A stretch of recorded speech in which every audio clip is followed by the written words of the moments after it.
안녕하십니까. CJB 모닝와이드 수요일 아침에 인사드립니다. 긴 연휴 동안 자극적인 명절 음식 때문에 아직도 속이 불편한 분들 있는데요. 짜고 기름진 음식을 먹으면 위점막이 자극돼서 소화 요소가 잘 분비되지 않는 소화불량이 꽤 오래 갈 수 있다고 합니다. 네, 그렇다고 끼니를 거릴 수는 없죠. 이럴 때 먹으면 도움이 되는 식품들이 있는데요. 네. 키위나 무, 생강, 양배추가 지친 위를 달래주고요. 또 소화 요소를 분비하는 데 도움이 된다고 합니다. 참고하시면 좋겠습니다. 네, 수요일 아침의 시작 모닝와이드 뉴스 먼저 만나보시죠.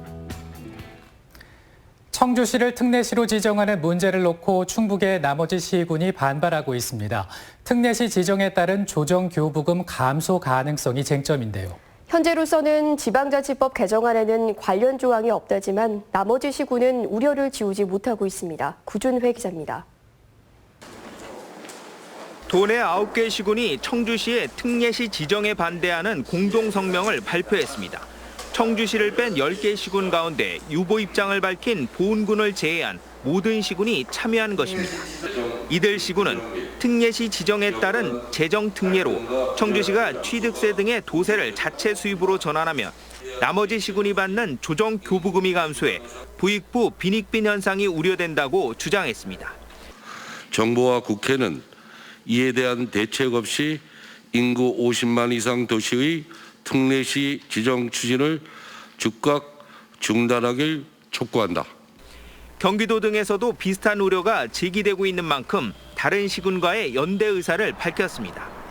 저희들만의 문제가 아니기 때문에 이제 전국 시장 군수 구청장 협의회라든지 이런 데를 통해서 같이 논의를 해. 청주시는 몸을 잔뜩 낮췄습니다.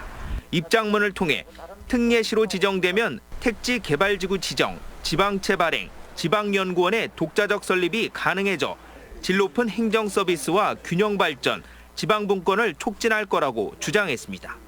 논란이 된 재정 특례는 개정안에 명시돼 있지도 않고 요구하지도 않겠다고 밝혔습니다. 충분한 소통하고 해서 그 충북 시군이 손해를 본다든지 어려움을 겪는다든지 이런 거는 안 하겠다는 겁니다.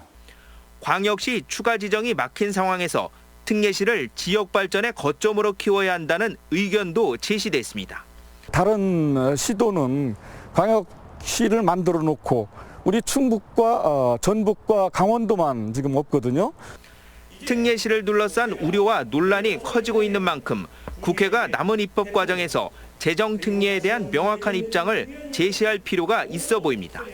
가뜩이나 도세가 약한 상황에서 갈수록 심화하는 청주 편중 현상을 어떻게 해소해 나가느냐가 청주 특례시 추진 못지않게 중요한 과제로 떠올랐습니다. CJB 뉴스 구준혜입니다. 농촌 지역 학교들이 하나둘 문을 닫고 있습니다. 괴산의 한 초등학교가 분교장으로 전락할 위기에 놓이자 동창회와 마을 주민들이 매달 용돈에다 장학금과 빌라까지 내걸며 전학생 유치에 나서고 있습니다. 조용관 기자입니다. 선생님이 내시는 퀴즈를 풀고 매트 위에서는 미니 컬링 대회가 열렸습니다. 1936년 개교한 장현초등학교. 1960, 70년대 700명이 넘는 학생을 자랑했지만 지금은 전교생이 10명으로 줄었습니다. 교육청은 장현초를 내년 4월 1일자로 본교에서 분교로 전환하기로 했습니다.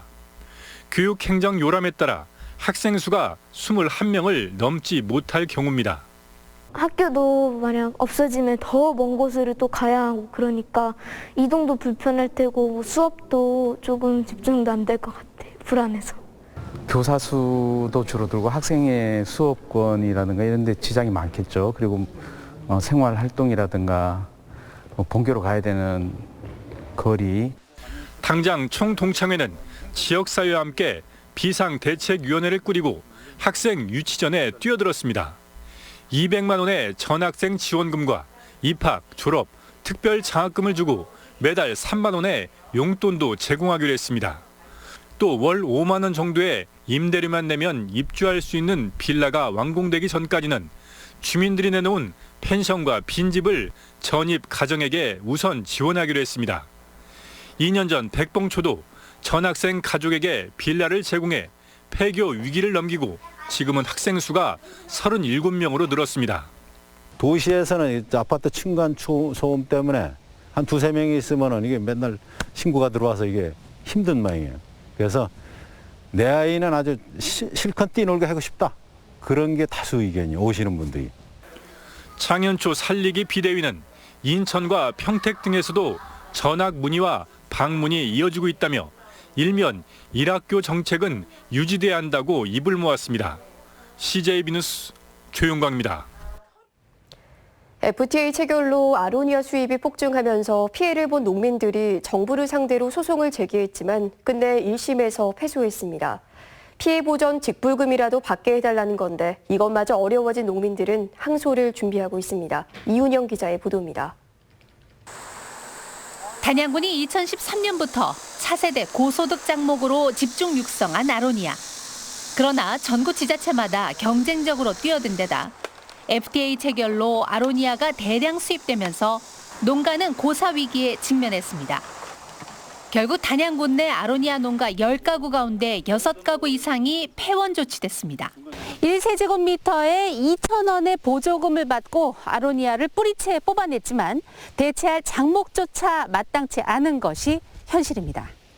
할 것도 없죠. 다른 과수나무를 대체할 수 있는 그런 여건이 안 돼요. 그 원래 폐원을 하면서 폐원 조건이 향후 5년간은 다른 과수나무를 심지 못하는 적어도 수입에 의한 피해만이라도 보전받고자 FTA 피해 보전 직불금 대상 품목에 아로니아를 넣어달라고 애원한 지 1년여.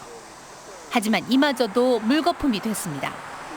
정부를 상대로 한 행정소송에서 1심 패소 판결을 받은 겁니다.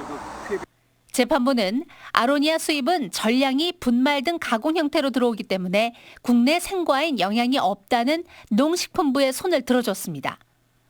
하지만 쓰고 떫은 맛 때문에 국산 아로니아 역시 대부분 생과가 아닌 가공 형태로 유통되는 데다 아로니아는 FTA 원과 수입 금지 품목에 들어있어 말도 안 되는 판결이라는 게 농민들의 주장입니다. 우리나라에서 원가로 수입 금지 품목이 아로니아의 원가예요. 수입 금지 품목이기 때문에 원가로 못 들어온 거예요.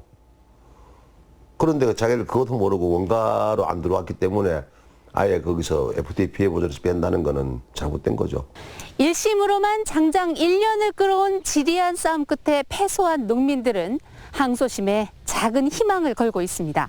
CJB 뉴스 이윤영입니다.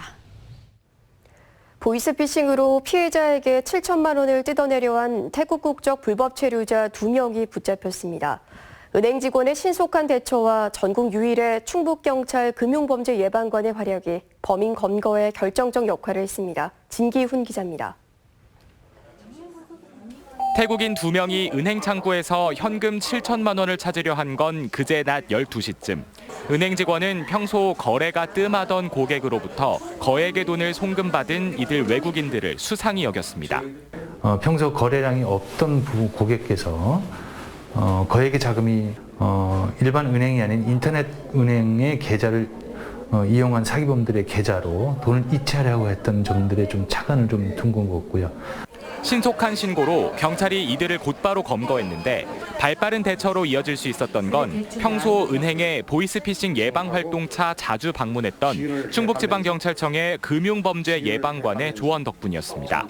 퇴직 경찰관들로 구성된 금융범죄예방관은 보이스피싱 등 금융범죄를 전문적으로 다루며 은행원과 고객을 대상으로 신종 사기 수법 등에 대한 안내와 예방활동, 범인 검거 등의 활동을 합니다. 은행과 긴밀한 관계를 유지하다 보니 금융범죄가 의심될 경우 빠른 신고와 신속한 대처가 가능해졌습니다. 보이스피싱에 의심되는 사례가 있으면 즉시 연락을 달라, 연락을 같이 유기적인 관계를 항상 취하고 있습니다. 이 업무만 주적으로 하고 있으니까 현직 경찰관들하고 항상 유기적으로 제일 먼저 연락을 받고 조치를 취할 수가 있습니다. 현재 금융범죄예방관 제도를 도입한 곳은 충북이 유일한데 지난 넉 달 동안 청주에서만 10건의 보이스피싱 예방 사례가 나오는 등 효과를 보고 있습니다. CJB 뉴스 진기훈입니다.